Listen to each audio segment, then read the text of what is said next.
Você já teve a impressão que a gente só conhece alguém de verdade quando as coisas estão erradas? A gente tem momentos da vida que celebra vitórias, mas é na toa que a gente parece falar a mesma língua, se conectar profundamente com o outro.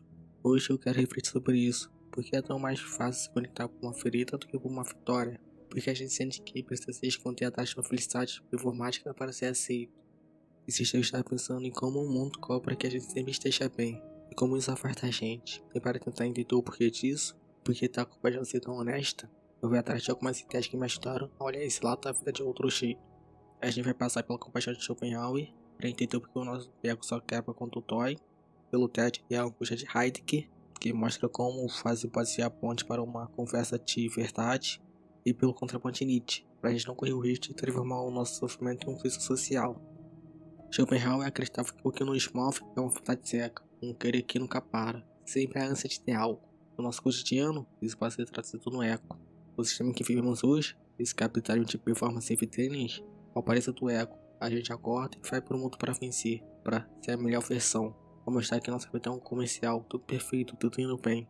O problema é que a felicidade, nesse sentido, é profundamente egoísta. Quando você está no topo, se levanta uma conquista ou postando uma foto perfeita, você está em uma bolha, dizendo para si mesmo que conseguiu, mas conseguiu o quê? Você acaba se distanciando, a sua conquista vira uma distinção. Ela te sola um espetistão onde o outro é apenas um espectador da sua glória. Alguém que olha de fora para alguma conquista e pensar que não pode te alcançar. Você não é visto como um semelhante. Mas aí a vida acontece, você tem uma vida fora das redes sociais, trabalho, estudo, relacionamentos, diversão. E no cotidiano da vida, enfrenta muitas coisas além da felicidade, como luta, atenção ou aquela solidão inexplicável de uma terça-feira à noite. É aqui que entra o conceito de leite, que podemos traduzir do alemão como compaixão ou sofrer com. Schopenhauer disse que a dor é o único martelo capaz de quebrar o muro do narcisismo. Você não diferença entre uma festa de premiação ou um momento de crise. Em uma festa onde tudo se leva para o sucesso, existe uma pressão invisível para estarmos bem, para sermos interessantes e mantermos a postura. Existe uma etiqueta de alegria. Não queremos ser o esquisito da festa, certo? A gente sorri, brinca e confessa, mas é uma conexão que utiliza pela superfície. Não há espaço para compaixão, porque ninguém ali quer admitir que é frágil. A alegria nos mantém distantes, cada um protegendo sua própria imagem. Mas em um velório ou em um tempo de relacionamento, a situação é diferente. Você se sente diferente. Você sente um peso, uma dor profunda. É nesse lugar que não existe validação, status ou pessoa está te admirando. Apenas você e sua dor profunda. Quando você encontra alguém nesse mesmo estado, algo muda. Você olha para o outro e não fica mais estranho ou fica olhando sua fita. Você vê um reflexo. A dor dele atravessa os espaços de vocês e encontra a sua. Vocês compartilham algo em comum. A compaixão de algo que está distante. Você pensa que aquela pessoa, com todas as falhas dela, está lutando a mesma guerra que você. A vulnerabilidade da dor é honesta porque ela é a única coisa que não aceita filtros. No sofrimento, o seu tão precioso falha e você finalmente enxerga o outro como um igual. Alguém que, assim como você, sente o mesmo frio e a mesma incerteza diante da vida. Para Schopenhauer, isso não é um sentimentalismo parado, é uma mudança de ficção. A dor nos faz perceber que a ideia de que somos seres totalmente separados e independentes é o que realmente nos engana. Existe uma frase em sânscrito que significa isto és tu. Quando você compartilha uma dor com alguém, você não está sendo bonzinho, você está reconhecendo a realidade biológica e existencial de que todos são feitos da mesma matéria frágil. A conexão pelo tema é mais profunda porque ela é a parte da moralidade real.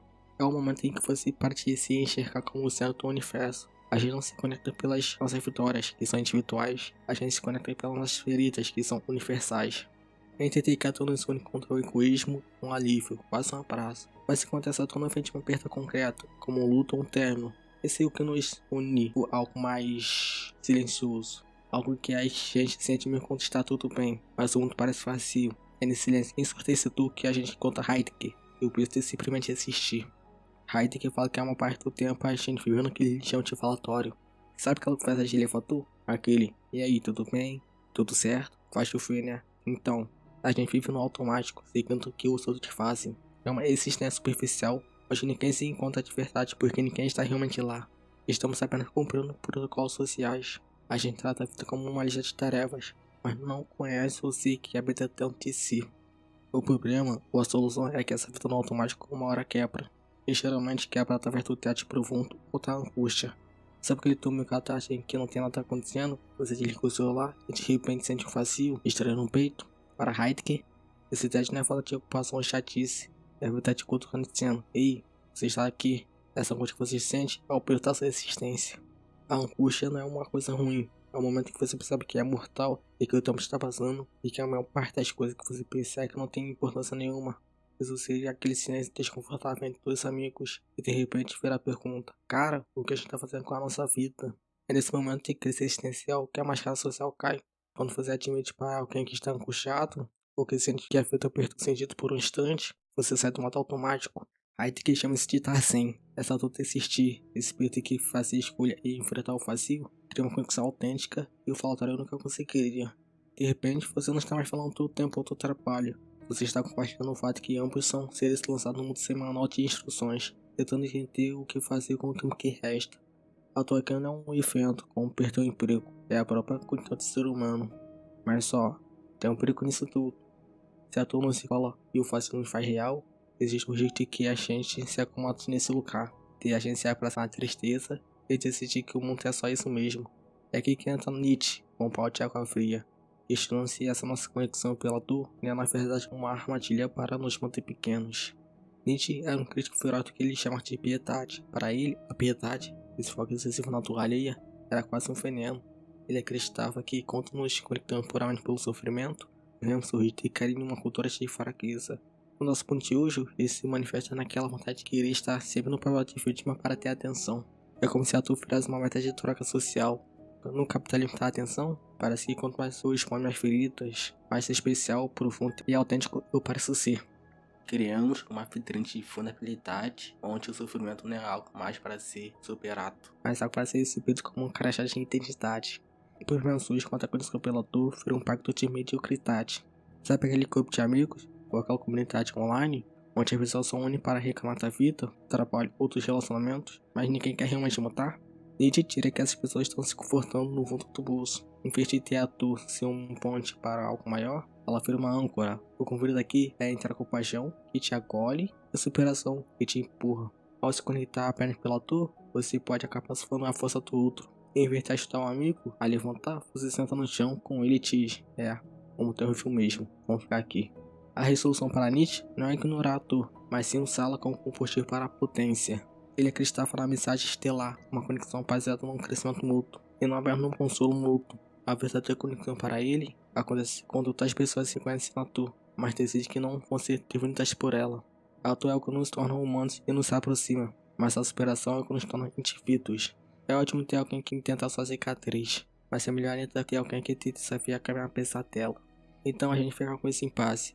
A dor nos humaniza e nos trata automático, mas também para nos prender em um ciclo de lamentação. Talvez a gente só queira ser compreendido. Em um mundo onde a fachada e a falsa felicidade olha mais que qualquer coisa, muita gente é treinada para sorrir até quando o peito está esmagado. Sentir essa compaixão parece ser uma maneira de ser diferente, de ser real. A dor, por mais incômoda que seja, acaba sendo o último território onde a gente não consegue mentir. É como se ao compartilhar um pedaço do que dói, a gente estivesse estendendo a mão pro outro e dizendo que também é humano e que é falho. E talvez a condição profunda que a gente sente pela dor não seja porque a gente gosta de sofrer, mas porque a gente tem sede de realidade.